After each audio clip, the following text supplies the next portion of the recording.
Yo, kembali lagi bersama saya Eka Brilian. Kali ini kita akan membahas cryptocurrency yaitu BNB USDT. Kalau sebelumnya kita udah bahas koin-koin Bitcoin, Cardano, XRP, Terra Luna, kali ini kita akan membahas analisa teknikal dari BNB USDT. Tapi sebelum itu kita lihat di coin market cap. Untuk BNB sendiri ini berada di peringkat 4 atau level 4 sekarang dia guys ya, masih 5 besar lah. Dengan 24 jam tadi penurunannya 3,25 dan selama 7 hari kenaikannya 5%. Kita coba masuk lagi di trading view. Bagaimana untuk analisa teknikalnya? Untuk analisa dari BNB kita lihat di time frame 1 hari. Untuk BNB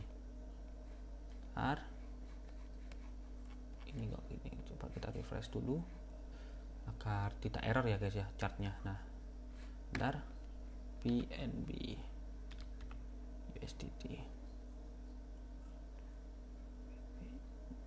kita lihat BNB USDT. Nah, ini tuh satu hari untuk harian.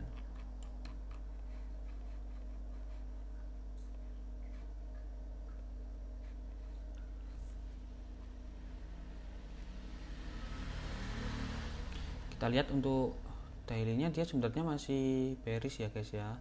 Dilihat dari ini sebentar,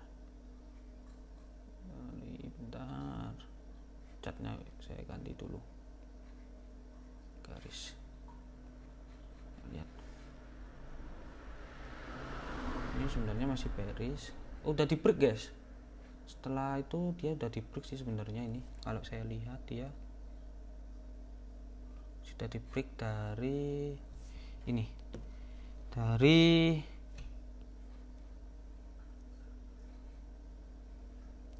trennya. Ini udah di break guys. Kita lihat untuk Fibonacci nya gimana. Ya, dia tertahan di ini ya guys ya. Kalau kita lihat area sini, nah ini di area 0236 ini adalah resisten dari BNB. Nah, sepertinya dia udah break, namun dia sebenarnya masih sideways di sini. Dia bakalan sideways di area sini. Dia belum bisa break dari EMA 90. Kuncinya di sini guys, kalau saya lihat dari BNB. Jadi gimana ya, kita wait and see dulu. Kalau mau beli kita tunggu di sini dulu aja, karena ini udah ada 3 kali, 1, 2, 3 dia nggak bisa break. Jadi kemungkinan dia bakal mantul lagi. Oke, mungkin sekian dari saya untuk analisa BNB. Terima kasih. Untuk next analisa bisa terus subscribe dan like sebanyak-banyaknya untuk konten ini. See you.